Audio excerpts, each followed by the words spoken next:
ప్రకృతి కరుణిస్తే చాలా అందంగా కనిపిస్తుంది. అదే ప్రకృతి కన్నెర్ర చేస్తే సెకండ్స్లో ఈ ప్రాణాలను గాల్లో కలిపేయగలదు. మధ్యప్రదేశ్లోని బర్గి రిజర్వాయర్ టూరిస్టులకి ఒక స్వర్గం లాంటి ప్రదేశం. ఆ స్వర్గమే ఒక్కసారిగా నరకంగా మారింది రీసెంట్గా జరిగిన ఇన్సిడెంట్తో. బోట్లో అసలు ఏం జరిగింది, 40 మంది ప్రాణాలు గాల్లో కలిసిపోవడానికి అసలు కారణాలేంటి, ఈ ఫుల్ వీడియోలో ఆ విషాదం వెనుకున్న అసలు నిజాలేంటో తెలుసుకుందాం. అంతేకాదు, తల్లి తన బిడ్డను ప్రాణాలు పోతున్నా కూడా ఎందుకు వదలలేదు, ఇలాంటి ఇంట్రెస్టింగ్ విషయాల్ని ఈ వీడియోలో చూద్దాం. ఎక్కడా స్కిప్ చేయకుండా చూడండి. లైక్ చేయండి, సబ్స్క్రైబ్ చేయండి. సరే, ఈ వీడియోలోకి వెళ్ళిపోదాం.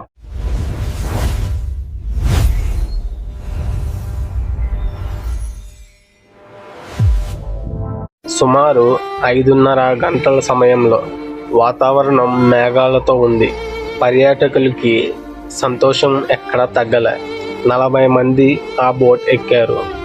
చాలా సంతోషంగా ఉన్నారు. సంతోషంగా సెల్ఫీలు దిగుతున్నారు, నవ్వుకుంటున్నారు, జోకులు చెప్పుకొని సంతోషంగా మాట్లాడుకుంటున్నారు, ప్రకృతి అందాలని ఆస్వాదిస్తున్నారు. కానీ వాళ్ళకి తెలియదు, యముడు వాతావరణ రూపంలో వాళ్ళ వెనకాలే వస్తున్నాడని. సరిగ్గా 6 గంటల సమయానికి వాతావరణం పూర్తిగా మారిపోయింది. భారీ గాలులు వేస్తున్నాయి. 70 కిలోమీటర్ల వేగంతో గాలులు. అప్పుడే వర్షం కూడా మొదలైంది. వాతావరణం చాలా భయంకరంగా తయారయ్యింది. అలలు కూడా భారీగా ఎగిసిపడుతున్నాయి. అప్పుడు కెప్టెన్కి ఏం చేయాలో అర్థం కాలే. ట్రై చేశాడు, బ్యాలెన్స్ తప్పుతుంది. ఆ రాక్షసి అలల ముందు బోట్ నిలబడలేకపోయింది. వారి ప్రాణాలు కాపాడుకోవడానికి అరుస్తున్నారు. ఎవరైనా ఉన్నారేమో అని చూస్తున్నారు, కానీ అక్కడ ఎవరూ లేరు. ఎందుకంటే అది చీకటి అవడంతో ఎక్కడ ఎవరూ లేరు. చన్నీళ్లు కూడా అవడంతో స్లోగా మునిగిపోతున్న తరుణంలో ఒక తల్లి తన బిడ్డను వదలలేదు. తనకి మరియు తన బిడ్డకి ఒకే ఒక లైఫ్ జాకెట్ ఉండడంతో ఇద్దరికి ఒక లైఫ్ జాకెట్ కట్టి, నీకేం కాదు నాన్న, నేనున్నానని ధైర్యం చెప్పి ఉండొచ్చు. కానీ విధి చాలా విచిత్రమైనది. ఆ బోట్ క్యాప్సైజ్లోకి వచ్చి స్లోగా మునిగిపోయింది. తర్వాతి రోజు ఉదయం NDRF రెస్క్యూ టీమ్స్ గాలింపు చేపట్టాయి. అప్పటికే 28 మందిని రెస్క్యూ టీమ్స్ కాకుండా ఎవరైతే లోకల్ వాళ్ళు ఉన్నారో వాళ్ళు కాపాడారు. కానీ 9 మంది మృతదేహాలు దొరికాయి. ఆ 9 మందిలో తల్లి బిడ్డలు కూడా ఉన్నాయి. లోనే ఆ తల్లి బిడ్డ మృతదేహాలు ఉన్నాయి. ఆ సన్నివేశం చూసి ఆఫీసర్లకు కూడా కన్నీరు ఆగలేదు.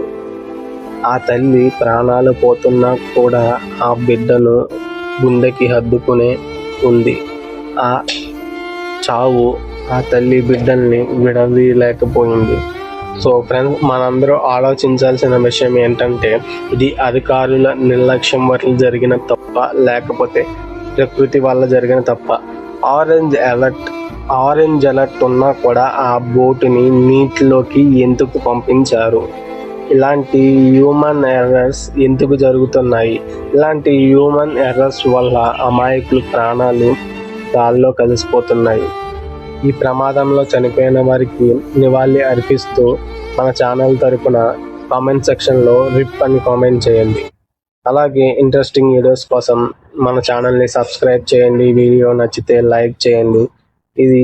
ఈ స్టోరీని అందరికీ తెలియజేయడానికి షేర్ కూడా చేయండి. సరే, ఉంటా. నెక్స్ట్ వీడియోలో కలుసుకుందాం. సరే, బాయ్.